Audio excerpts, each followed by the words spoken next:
नमस्कार, beauty studio मराठीमध्ये पुन्हा एकदा स्वागत। तर आज आपण बोलणार आहे तेलाबद्दल। म्हणजे जेव्हा पण आपल्याला कोंडा होतो तेव्हा असे कोणते तेल असतात जे तुम्ही कोंड्यासाठी वापरले पाहिजे। तुम्ही जर कोणतेही तेल तुमच्या कोंड्याला वापरलं तर तुमचा कोंडा म्हणजे डॅन्ड्रफ जाणार नाहीये।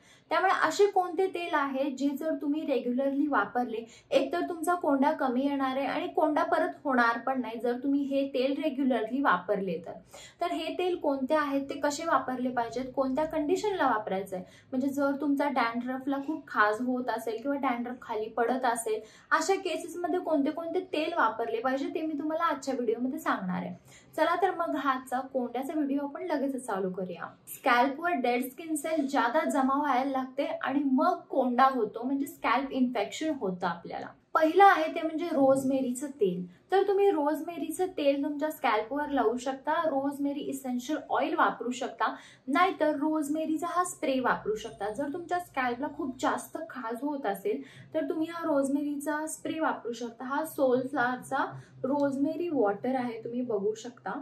आणि हा पुदिना सोबतचा आहे, रोजमेरी पण आहे आणि पुदिना पण आहे।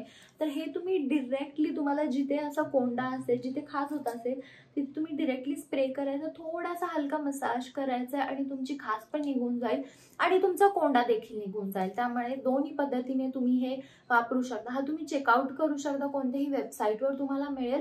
हा सोलफ्लॉवर ब्रँडचा रोजमेरी स्प्रे आहे। दुसरा आहे टी ट्री इसेन्शियल ऑइल। तर टी ट्री इसेन्शियल ऑइल एक तर तुम्ही बदामच्या तेलामध्ये मिक्स करा, नाहीतर खोबरेल तेलामध्ये मिक्स करून जर तुम्ही टी ट्री वापरली तर तो एक 15 ते 20 दिवसामध्ये तुमचा जो कोंडा असतो तो कमी येतो। त्यामुळे टी ट्री ऑइल देखील कोंड्यासाठी बेस्ट आहे, तो देखील चेक करा। तिसरा आहे लेमन ग्रास ऑइल। तर लेमन ग्रास ऑइल म्हणजे गवती चहा। तर गवती चहाचे एकतर तुम्ही तेल लावा, नाहीतर तुम्ही गवती चहा पाण्यामध्ये उकळा, ते पाणी शॅम्पू साठी घेऊ शकता, नाहीतर हेअर मास्क मध्ये मिक्स करू शकता, नाहीतर तुम्ही डायरेक्टली जिथे जिथे कोंडा आहे तिथे तुम्ही गवती चहा स्प्रे करू शकता।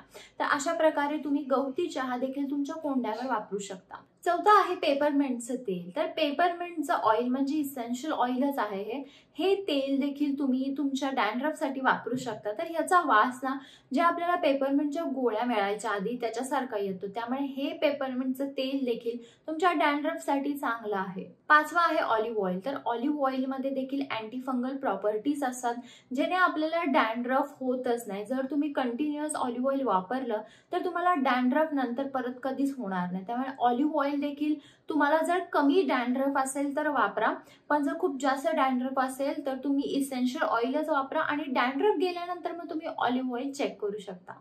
लास्ट आहे लव्हेंडर इसेन्शियल ऑइल। तर लव्हेंडर इसेन्शियल ऑइल पण तुम्ही तुमच्या डॅन्ड्रफसाठी वापरू शकता। त्याच्यामध्ये देखील अँटी बॅक्टेरियल आणि अँटी फंगल प्रॉपर्टीज असतात आणि तुमचा कोंडा लवकर कमी येईल। तर हे जे सगळे इसेन्शियल ऑइल आहेत हे कसे वापरायचे हे तुम्ही एकतर कशामध्ये ॲलोवेरा जेलमध्ये मिक्स करून जिथे जिथे तुम्हाला कोंडा आहे तिथे स्कॅल्पला फक्त लावू शकता, नाहीतर तुम्ही तुमच्या नॉर्मल तेलामध्ये म्हणजे बदाम तेलामध्ये मिक्स करू शकता आणि खोबरेच्या तेलामध्ये मिक्स करून लावलं तरी चालेल। पण जर तुम्ही त्याला रात्रभर ठेवणार असाल तर ॲलोवेरा जेलमध्ये एक 2 ते 3 थेंब तुम्हाला कोणतेही इसेन्शियल ऑइल घ्यायचं आहे, लव्हेंडर, पेपरमिंट, रोजमेरी हे ऑइल घ्यायचं आणि तुम्हाला तुमच्या स्कॅल्पवर हे रात्रभर ठेवायचं आहे। जर तुम्हाला तेलात लावायचं आहे तर तुम्ही ज्या दिवशी हेअर वॉश करणार आहे त्याच्या 3 तास आधी तुम्ही तेलात हे इसेन्शियल ऑइल मिक्स करून तुमच्या रूट्सना म्हणजे तुमच्या मुळांना लावू शकता। जिथे जिथे तुम्हाला कोंडा आहे तिथे छान पद्धतीने तुम्हाला मसाज करायचं आहे आणि 3 तासानंतर तुम्ही हेअर वॉश करू शकता। जे काय तुम्ही इसेन्शियल ऑइल घेणार आहात ते चांगल्या ब्रँडचं घ्या, म्हणजे एकतर सोलफ्लॉवरचं घ्या, नाहीतर नायकाच्या ब्रँडचे पण इसेन्शियल ऑइल खूप बेस्ट आहेत, ते देखील तुम्ही घेऊ शकता। जर तुम्ही साधे कोणतेही इसेन्शियल ऑइल घेतले तर गॅरंटी नाही की त्यामध्ये प्युअर ते इसेन्शियल ऑइलच असेल किंवा त्यामध्ये केमिकल्स पण मिक्स असतील आणि त्यांनी खूप वाईट परिणाम होईल तुमच्या केसांवर। त्यामुळे जे काही तुम्ही इसेन्शियल ऑइल घेणार आहात ते चांगले घ्या। सोलफ्लॉवरचं ट्राय करू शकता, नाहीतर नायकाचं ट्राय करू शकता। जेव्हा पण तुमचा डॅन्ड्रफ कमी येईल तेव्हा तुम्ही हे रेग्युलरली वापरा, म्हणजे हे जे रोजमेरीचं पाणी आहे हे तुम्ही रेग्युलरली वापरा। जर तुमच्या इथे रोजमेरी मिळत असेल ना तर हे वापरण्यापेक्षा तुम्ही रोजमेरी आणा, तिला चांगलं बॉईल करा, उकळा तिला आणि ते पाणी तुम्ही स्टोर करून ठेवा फ्रीजमध्ये आणि ते रोज तुम्हाला तुमच्या स्कॅल्पवर स्प्रे करायचं आहे।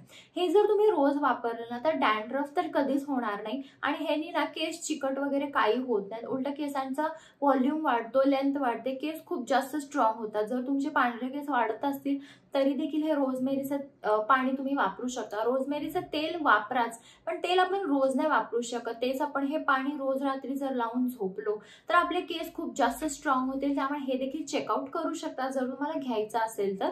नाहीतर जर तुम्हाला रोजमेरी वापरायचीच असेल तर तुम्ही रोजमेरी आणा आणि ती घरगुती पद्धतीने तिचा स्प्रे तयार करा आणि तो वापरा. जर तुम्हाला खूप जास्त डॅन्ड्रफ असेल ना तर कधीही डोक्यावर गरम पाणी घेऊ नका, कारण गरम कडक पाण्याने ना डॅन्ड्रफ अजून वाढतो. त्यामुळे गरम पाण्याने आंघोळ, हेअर वॉश करू नका. तुम्ही कोमट ते गार पाण्याने तुमचा हेअर वॉश करा. तर हा होता आजचा माझा व्हिडिओ डॅन्ड्रफ बद्दल. जर तुम्हाला काही शंका असतील तुम्ही मला कमेंट बॉक्समध्ये विचारू शकता. आणि हा व्हिडिओ जर आवडला असेल तर व्हिडिओला लाईक करा, शेअर करा आणि चॅनल सबस्क्राईब करायला विसरू नका. चला तर मग आपण लवकरच भेटूया एका नवीन व्हिडिओमध्ये. तोपर्यंत काळजी घ्या. बाय.